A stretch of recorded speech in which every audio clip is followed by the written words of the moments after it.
It was the deadliest urban battle American troops had faced since Vietnam.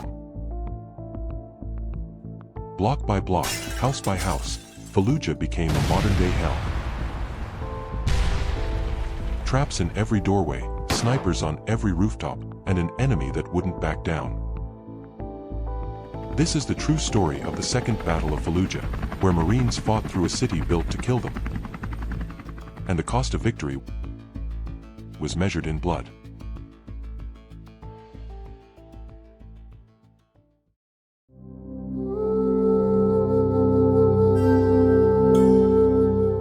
In the dusty heart of Iraq's Anbar province lies Fallujah, a city once known as the City of Mosques. But in late 2004, it would become the epicenter of the most intense urban combat faced by American troops since Hue City in Vietnam.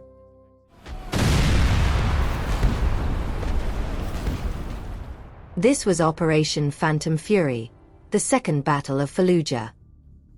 It began on November 7, 2004. Coalition forces, led by the United States Marine Corps, with support from the U.S. Army, British forces, and the fledgling Iraqi military, launched a full-scale assault to retake Fallujah from a patchwork of insurgent groups.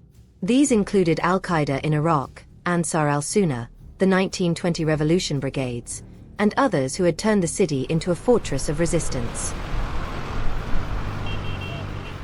7 months earlier, the first attempt to regain control of the city had failed. That operation ended with a ceasefire and the withdrawal of U.S. forces, handing control to a locally formed Fallujah brigade. But instead of bringing peace, the withdrawal allowed insurgents to entrench further, stockpiling weapons, digging tunnels, booby-trapping homes, and turning mosques into armories. What triggered the second offensive was a moment that horrified the world.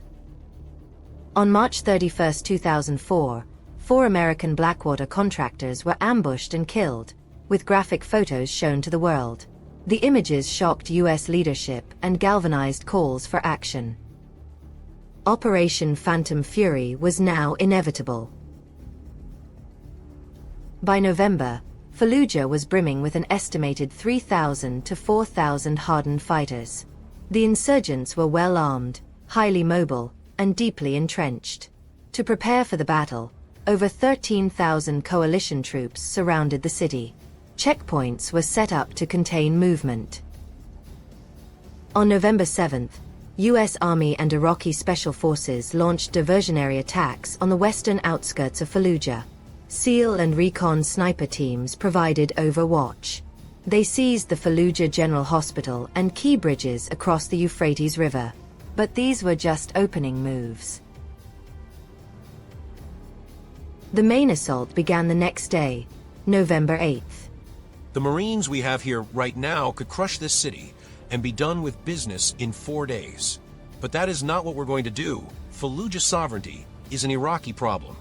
2 Marine regimental combat teams, RCT-1 and RCT-7, swept into the northern neighborhoods. The advance was methodical and brutal.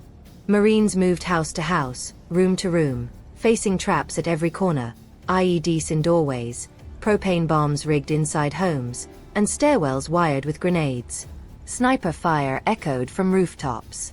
Entire city blocks were turned into kill zones. Resistance was fierce, especially in neighborhoods like Jolan and the industrial sector. Insurgents wore stolen U.S. uniforms, used captured M16 rifles, and even staged ambushes from mosques. But by November 13th, the momentum had shifted. Most organized resistance had collapsed. Still, isolated fighters remained, hidden in rubble, emerging at night. Mopping up operations continued for more than a month. It wasn't until December 23rd that Operation Phantom Fury was officially declared over. The human cost was staggering.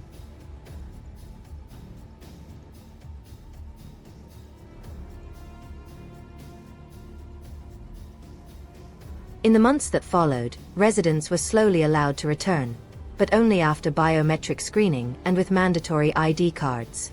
By March 2005, only about 30% of the pre-war population had returned. In the years that followed, insurgent activity spiked again, not only in Fallujah but across Anbar province. It wasn't until 2007, after years of grinding combat and a shift in strategy known as the Sunni Awakening, that the region began to stabilize.